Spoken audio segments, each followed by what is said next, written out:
So, URL, number one, everybody wants to be on the URL. Right. Would you be happy if URL was the only league?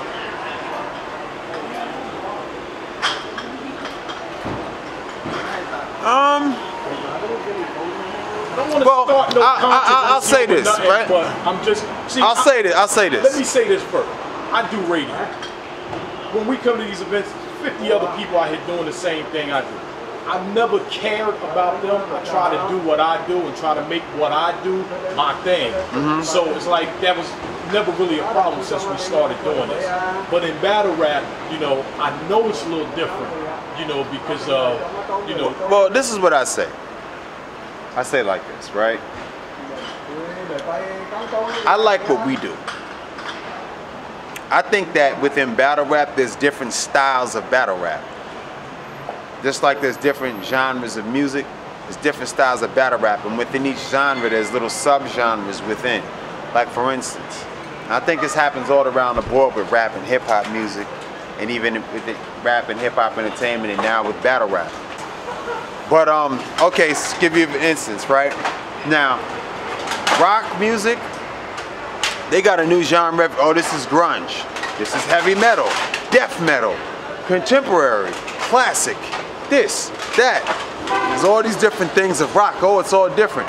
Hip hop, everything's the same. So Fetty Wap and Nas can be in the same category in a voting award show, and I don't think it's fair. Not to say one is better, that's all subjective.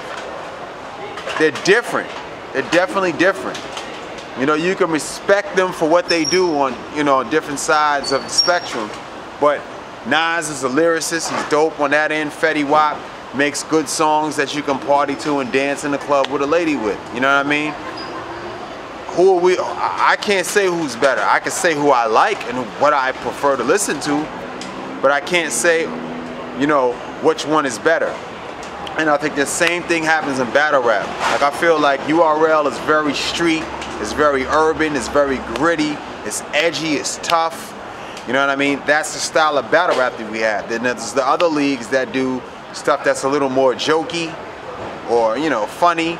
And it's just all on what your preference is. Now, to answer your question, do I wish that we were the only league? Not really, because I don't feel like we have any competition.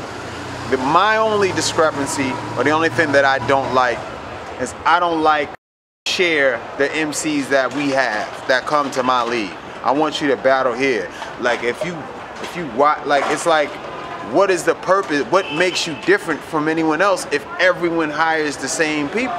You know what I mean? Like after a while, it's just like I could do an event with all URL guys, but most events can't do an event with just all their guys and be big. You know what I'm saying? Even the league that you might consider to be number 2 is still gonna have, and the black, right? Even the league that you might consider to be number 2 has to use URL guys. It's inevitable. It's impossible. It's no way they can do an event without using our guys. You know what I mean?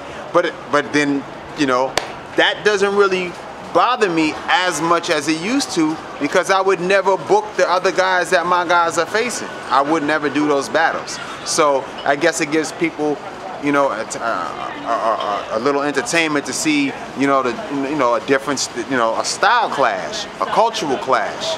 You know what I mean? So it makes things a little bit different.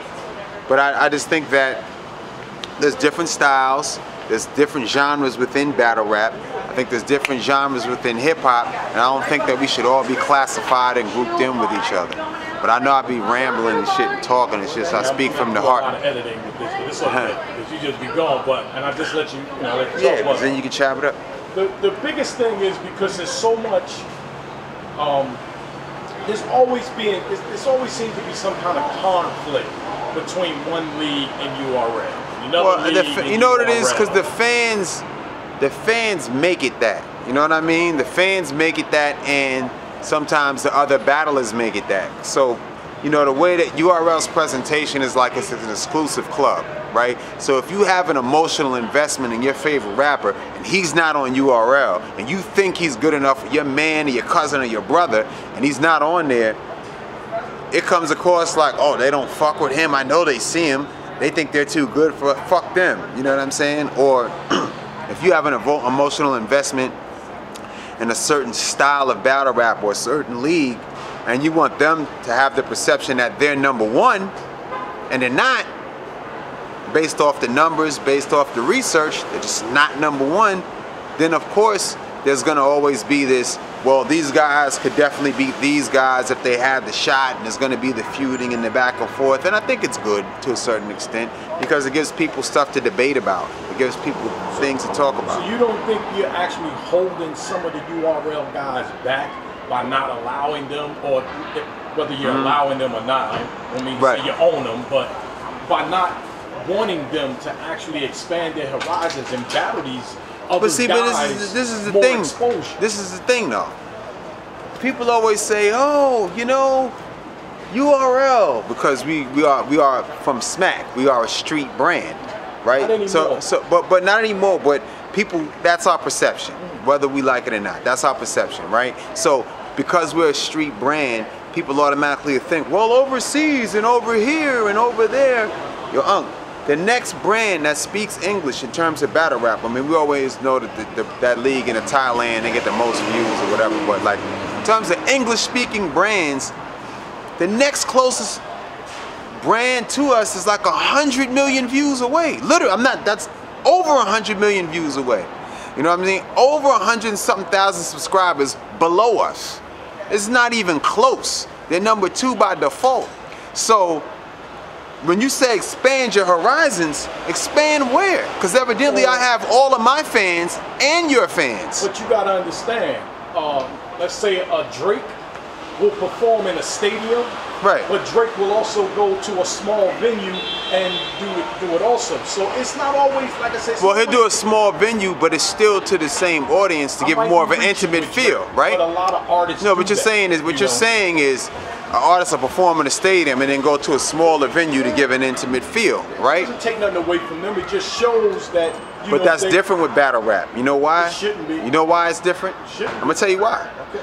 Because with Drake or any other artist is doing it, they're performing written material that is familiar to everyone. So it's not in any direct competition to, the majority of the time they're doing their hits. If Drake goes to it, you're gonna hear a song from Drake that you know. He's not gonna just do B-sides. You know what I'm saying? 15 minutes of fame. You are now listening to 15 Minutes of Fame Radio. Let's go. 15 Minutes of Fame Radio. Now stepping into 15 Minutes of Fame Radio.